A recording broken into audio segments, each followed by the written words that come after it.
maybe yet to come in some communities. Yeah, absolutely. Take a look at this. This is the Cape Fear River in Harnett County. This is some really amazing drone video. That's the Cape Fear Bridge in Irwin. That is at about 10:15 this morning.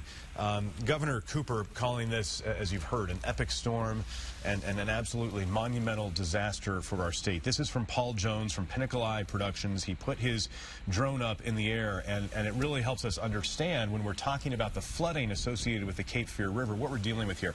And this is a great shot. Take a look at this, and it really helps you understand what's happening in so many communities, even a long distance away from the river. Look at back there in the woods.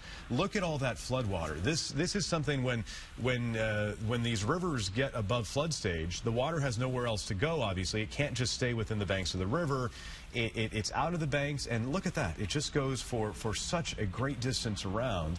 And as we look at this drone video here, it's hard to tell there in Irwin if there are any concerns about homes right there. But this is exactly the concern we've been talking about for the past few days along the Cape Fear River as it winds its way from there in Harnett County down into Cumberland County, where there is that evacuation zone, mandatory evacuations for people who live within a mile of the Cape Fear River. And initially, we were wondering about that mile radius around the Cape Fear River, but when you see this, it really makes sense. You can understand what we're dealing with, how expansive this floodwater is, and how quickly it's rising up to those roadways. So that is the real concern in the days ahead there along the Cape Fear River. And Chris and Brittany are keeping a close watch on those crest levels and the river levels, and they're updating us really every half hour. So stick with us for those updated river gauge levels that we're getting in. Yeah, that river's already spilling their banks.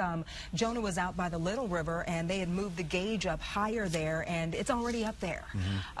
It's just happening really, really quickly, as city and state officials had warned people that they needed to really take this evacuation seriously, because you can see the river, and then you can see, you know, the brown spots far out beyond the river itself. So the water is spreading, and it's spreading into homes, it's spreading into communities where people live, where there are businesses, and it's really a dire situation.